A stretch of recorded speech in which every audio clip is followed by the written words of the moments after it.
MBBS की पढ़ाई करने के लिए गया छात्र अजीत चौधरी पिछले 7 दिनों से लापता बताया जा रहा है।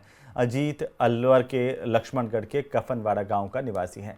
दरअसल दिवाली के दिन रूस में एक नदी के किनारे पर उसका सामान मिलने के बाद से ही परिवार बेहद परेशान है। कुछ समय बाद अजीत के जूते बाकी सामान भी यहां से बरामद हुआ, लेकिन अभी तक इस छात्र अजीत का कोई पता नहीं चल पाया। यही नहीं, 7 दिन बीत जाने के बाद भी परिवार का रूस में किसी से कोई संपर्क नहीं हो पा रहा है, ना ही रूसी सरकार की तरफ से कोई जानकारी उन्हें दी गई है। लिहाजा अजीत के परिजनों ने पूर्व केंद्रीय मंत्री भंवर जितेंद्र सिंह से मुलाकात की और उन्हें स्थिति की जानकारी दी, जिसके बाद भंवर जितेंद्र सिंह ने लोकसभा के उपनेता प्रतिपक्ष गौरव गोगोई से फोन पर बातचीत की। अजीत के लापता होने की जानकारी दी गई। फिलहाल गौरव गोगोई की तरफ से जल्दी एम्बेसी और विदेश मंत्रालय से संपर्क करने का आश्वासन दिया गया है। जो भी पड़ेगा तो आपने ना इसको थोड़ा पर्सनली, हमारा यंग बच्चा है 21 साल का और उनके पूरा परिवार भी मेरे पास आया हुआ है, तो जी है ना, थैंक यू वेरी मच, है ना, फिर मिलता हूँ मैं आपसे जी, थैंक यू। ठीक है, अब ये मजबूती से टेकअप हो जाएगा। हमारी बस सब शुभकामनाएं कि बच्चा मिले, हमारा भी भाई है वो। उधर अलवर शहर की सबसे बड़ी आवासीय सोसाइटी अपना घर शालीमार के लोग सदर थाना अधिकारी से मिले। इस दौरान लोगों ने पिछले 6 महीने में 5 बार चोरी की बड़ी वारदातें होने को लेकर नाराजगी जाहिर की। मकान किराए पर दिलाने वालों की जांच कराने की मांग की। इसके अलावा सघन निरीक्षण कर चोरों पर लगाम लगाने पर भी जोर दिया गया है।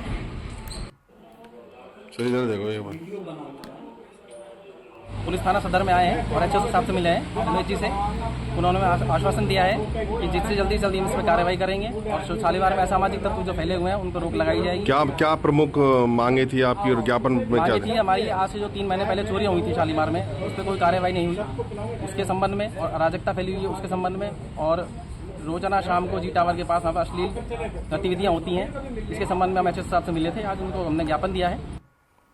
स्पेन की निवासी मोनिका राजस्थान की समृद्ध संस्कृति से इतनी प्रभावित हैं कि वो पिछले कई सालों से इसकी यात्रा पर आ रही हैं। हाल ही में पुष्कर मेले में शामिल होने के बाद मोनिका अपने एक दोस्त से मिलने के लिए ऊंटगाड़ी में सवार होकर 25 दिन लंबी यात्रा तय करके बीकानेर पहुंची हैं, जहां पर उनका पारंपरिक तरीके से जोरदार स्वागत किया गया। मोनिका पिछले 33 सालों से राजस्थान के ग्रामीण अंचलों में यात्रा कर रही हैं और वे यहाँ की पारंपरिक वेशभूषा और आभूषणों के डॉक्यूमेंटेशन का भी काम करती हैं। मोनिका का ये मानना है कि राजस्थान की संस्कृति सबसे अनूठी है, जहाँ छोटे छोटे गांव में भी बहुत सारे रंग बिखरे हुए हैं। वो यहाँ के लोगों की मेहमान नवाजी की कायल है, जिसके कारण वो हर साल राजस्थान के अलग अलग क्षेत्रों में घूमती रहती हैं। 33 years through Rajasthan, so I've been north, south, east, west, always in very small village, places that no one of you has ever been, but plenty of families and cultures. तो ये जो मोनिका जी है, ये मेरे बहुत पुराने दोस्त हैं, करीबन 20 साल से रेगुलर हर साल बीकानेर आ रहे हैं और इसको ऊँट पे घूमना तो बहुत पसंद है ही है, प्लस ऊँट गाड़ी पे इसने बहुत ट्रैवल किया है और जो नॉलेज इसके पास है राजस्थान का काफ़ी शायद हम लोगों को भी नहीं होगा, क्योंकि ये रूरल एरियाज़ में बहुत घूमी है।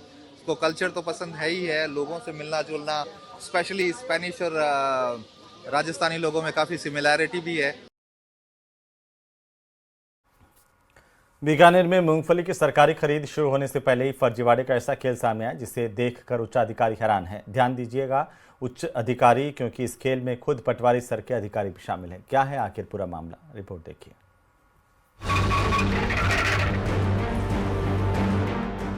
मूंगफली का झूठ, फर्जीवाड़े की लूट, टोकन का खेल, सिस्टम फेल।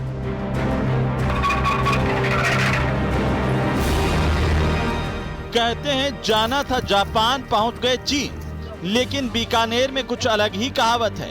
कागज पर मूंगफली और खेतों में दलहन खड़ी।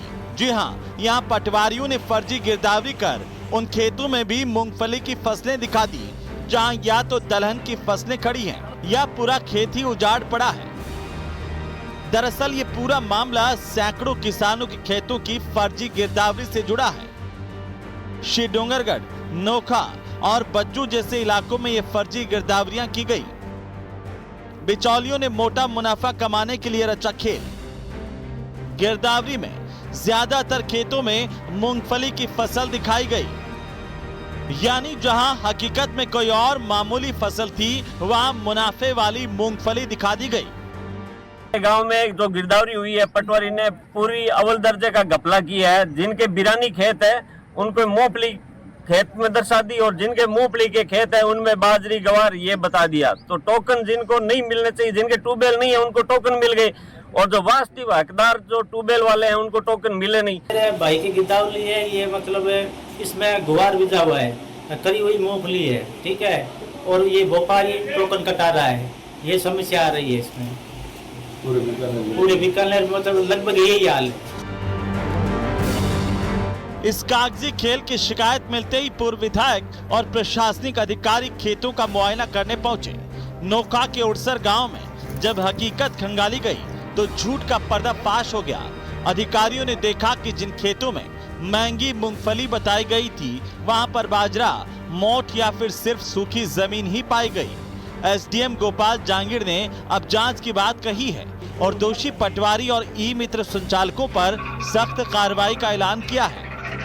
खातों की हमने गिरदावरी की और मौके की स्थिति की जांच की है, तो उसमें कई तरह की अनियमितताएं सामने आई हैं। मौके पर जहां मूंगफली की काश्त है उसकी जगह कोई अन्य फसल बताई गई है। कई जगहों पर जहां खेत खाली पड़े हैं वहां मूंगफली की काश्त बताई गई है। तो इस तरह की अनियमितता की शिकायतें और भी गाँव से आ रही हैं।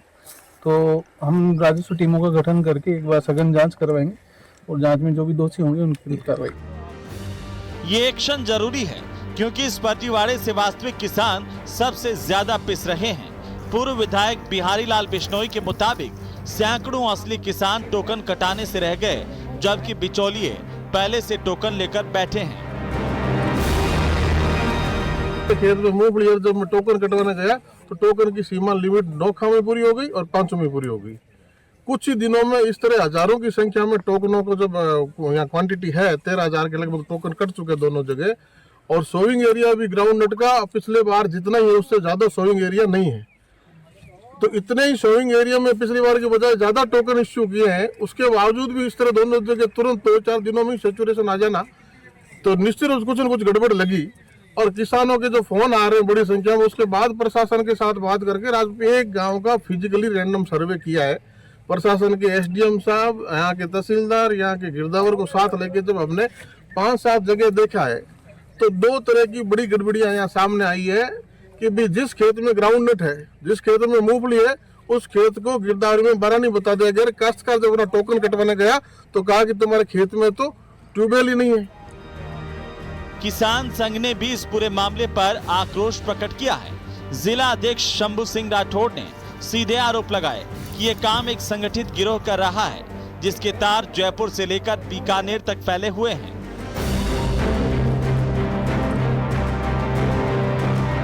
गिरोह है जिसमें हर स्तर के अधिकारी, पटवारी, व्यापारी सब मिले हुए हैं। क्योंकि हमने ये पिछले 1-1.5 महीने से हम लोग देख रहे हैं और हमने ये प्रशासन को आग्रह भी किया था कि इस तरह का एक घोटाला होने वाला है, लेकिन प्रशासन ने नहीं सुना।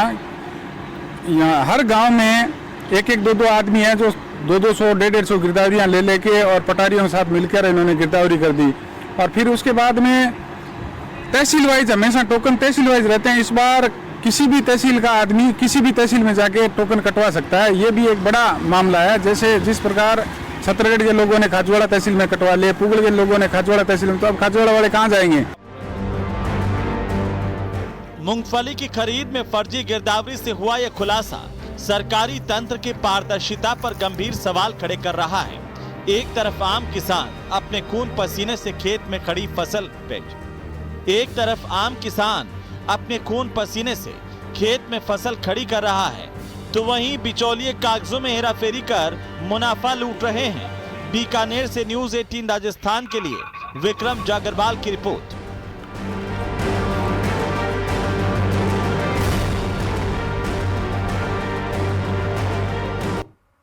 तो बारां जिले के अंता विधानसभा सीट के लिए हो रहे उपचुनाव में बैंगना गांव के करीब 50 परिवारों ने मतदान का बहिष्कार करने की चेतावनी दे दी है। आखिर वजह क्या है, आप भी देखिए।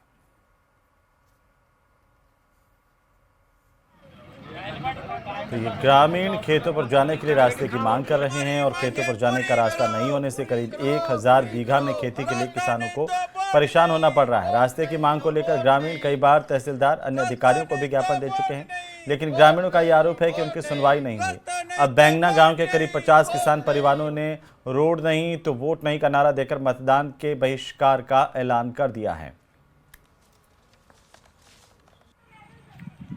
हमारी समस्या हमने कई बार ये तहसील में, ग्राम पंचायत में और कई बार इनको हमारा जो खेतों पे जाने का रास्ता है वो कई सालों से बंद है। तो अभी तो पहले तो वो रास्ता चालू नहीं हुआ और हमारी मांग है कि अगर हमारा रास्ता वो नहीं खोला गया, सरकार से हमने मांग कर ली, कलेक्टर साहब से मांग की है, तहसीलदार से काम किया, हमारे पटवारी को अवगत करा दिया गया है। सर हमारे को खेतों का रास्ता जो बंद हुआ है वो पूरे गाँव का रास्ता है, बैंगना से बटावदा जाने वाला रास्ता है, कई सालों से ब्लॉक हो रहा है।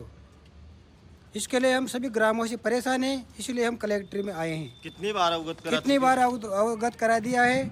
सभी अधिकारियों के पास 3-3 रिपोर्टें, 5-5 रिपोर्टें पहले भी दे चुके हैं हम। बैंगना से बोरीनाथ जाने वाला रास्ता हम रास्ता जो पूरा ब्लॉक हो रखा है, 10-15 साल हो गए। कितनी बार अवगत करा दिया प्रशासन को, कोई सुनवाई नहीं है। तो पाली जिले के रोहट में प्रधानमंत्री फसल बीमा योजना के नाम पर बड़े फर्जीवाड़े के खुलासे के 1 महीने बाद भी अब तक ना तो जांच पूरी हुई और ना ही कोई कार्रवाई हुई है। विधायक भीमराज भाटी ने इस गंभीर मामले पर तीखी प्रतिक्रिया दी है। बिना गिरदावरी, बिना वास्तविक बुआई और बिना किसान की अनुमति के क्लेम कैसे जारी हो सकता है, ये सवाल पूछा। इसमें अधिकारी, नेता, बीमा कंपनी के लोग सब शामिल हैं, ऐसा आरोप लगाया है।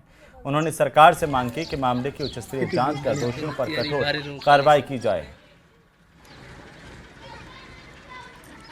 रोहित पंचायत समिति के देवान, कुलथाना, देंगाना, पिंडर, इन सब गांवों में फसल बीमा के इंश्योरेंस के पैसे इंश्योरेंस कंपनी के ऑफिसर्स ने राज्य के सरकारी अधिकारियों की मिलीभगती से और तथाकथित नेताओं की मिलीभगती से और तथाकथित नेता जो सत्ताधारी पार्टी से जुड़े हुए हैं उन लोगों की साजिश से, उन लोगों के षड्यंत्र से साधन संपन्न लोगों को तो इंश्योरेंस के पैसे मिल गए। खेत में से हमारे कोई भाई कोई दो हमारा बीमा रखा उठाया है, वरना मोने कोई पता को नहीं। कितना साल उठिया पाया? हमेशा यही उठिया है। उधर अंतर्राष्ट्रीय पुष्कर मेले में पशु मेले के साथ धार्मिक मेले का रंगारंग आयोजन किया जाएगा। इसे लेकर तैयारियों को तेज किया जा रहा है और इस विश्व प्रसिद्ध मेले में अंतर्राष्ट्रीय स्तर के आयोजन करने के साथ ही सुरक्षा के भी पुख्ता इंतजाम किए जा रहे हैं। इसे लेकर जिला कलेक्टर लोकबंधु ने व्यवस्थाओं का जायजा लिया। उन्होंने पशुपालकों से बातचीत करते हुए व्यवस्थाओं का फीडबैक लिया और इस दौरान विभिन्न कार्यक्रमों की रूपरेखा तैयार करने के साथ ही कार्तिक मास की गोपाष्टमी से झंडारोहण के बाद 7 दिवसीय धार्मिक मेले में सांस्कृतिक कार्यक्रम आयोजित किए जाएंगे। 22 अक्टूबर से अंतर्राष्ट्रीय पशु मेले की शुरुआत हो गई, जिसमें भारत के अलग अलग हिस्सों से ऊंट, घोड़े और अलग अलग पशु पुष्कर मेले में पहुंचने लगे हैं। 15 दिनों तक चलने वाले इस मेले में करोड़ों अरबों रुपए की खरीदारी होगी। साथ ही अलग अलग नस्लों की प्रदर्शनियां भी मेले में देखने को मिलेगी। पशुओं की कई प्रतियोगिताएं भी यहाँ पर आयोजित की जाती हैं।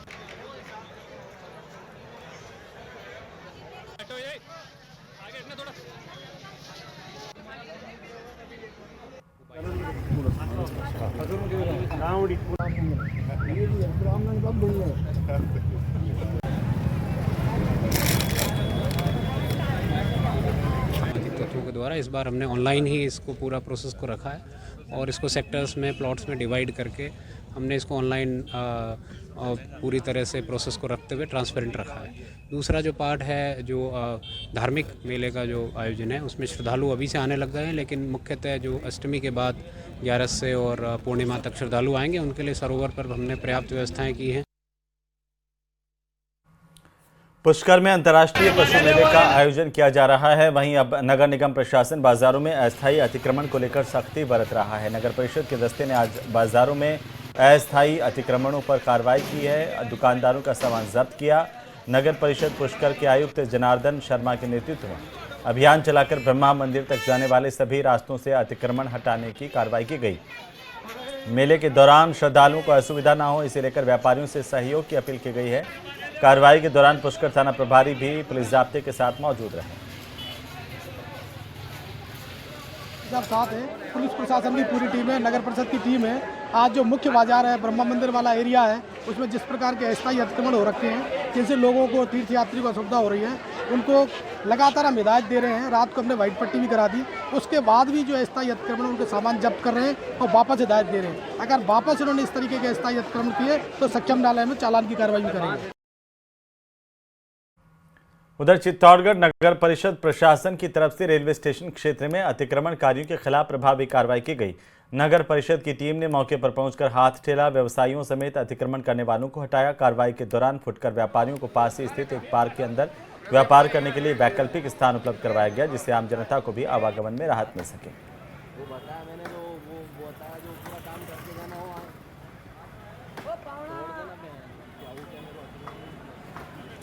दौसा जिले के रामगढ़ पचवारा उपखंड क्षेत्र के श्री गणेशपुरा गांव के किसानों को आधुनिक तकनीक अपनाकर कृषि क्षेत्र में नया कीर्तिमान बना रहे हैं। कृषि विभाग के सहयोग और किसानों के नवाचार के चलते ये गांव दौसा के मिनी इजराइल के नाम से जाना जाने लगा है। अब यहां पर पारंपरिक खेती की जगह पॉली हाउस में खीरे की फसल की जा रही है, जिससे किसान लाखों रुपए का मुनाफा कमा रहे हैं। गांव में अब तक 60 से ज्यादा पॉली हाउस स्थापित हो चुके हैं। कृषि विभाग की देखरेख और तकनीकी मार्गदर्शन में किसान न केवल आधुनिक तकनीक से खेती कर रहे हैं, बल्कि जल संरक्षण, नियंत्रित तापमान, बेहतर फसल गुणवत्ता जैसे क्षेत्रों में भी सफलता हासिल कर रहे हैं। आज मेरे द्वारा जो श्री गणेशपुरा गांव है, इसमें पॉली हाउस की जो फसल है उसका निरीक्षण किया गया है। और आप देख रहे हैं जो ये फसल है लगभग 45 दिन की फसल है। यहाँ आज पहली तुड़ाई हमारे किसान भाइयों ने की गई है। इस गांव की यदि हम बात करते हैं तो इस गांव में लगभग 60 से अधिक पॉली हाउस अब तक लग चुके हैं। और जो हमारे दौसा जिले के कृषि अधिकारी है सभी ने जो ये स्कीम हमें बताई, सबसे पहले हमने उनका विश्वास करके इस स्कीम को लगाया। उधर बूंदी जिले के हिंडोली क्षेत्र के गणेशगंज में वन विभाग द्वारा एक विधवा महिला का कच्चा आशियाना उजाड़ने के मामले ने तूल पकड़ लिया। महिला पिछले कई सालों से वन विभाग की जमीन पर अपना आशियाना बनाकर अपना गुजर बसर कर रही थी। अब विधायक अशोक चांदना ने वन विभाग पर राजनीतिक द्वेषता के चलते आशियाना उजाड़ने के आरोप लगाए हैं। मामले की सूचना पर विधायक अशोक चांदना बड़ी संख्या में कांग्रेस कार्यकर्ताओं के साथ गणेशगंज गांव पहुंचे और पीड़ित विधवा महिला से उन्होंने मुलाकात की।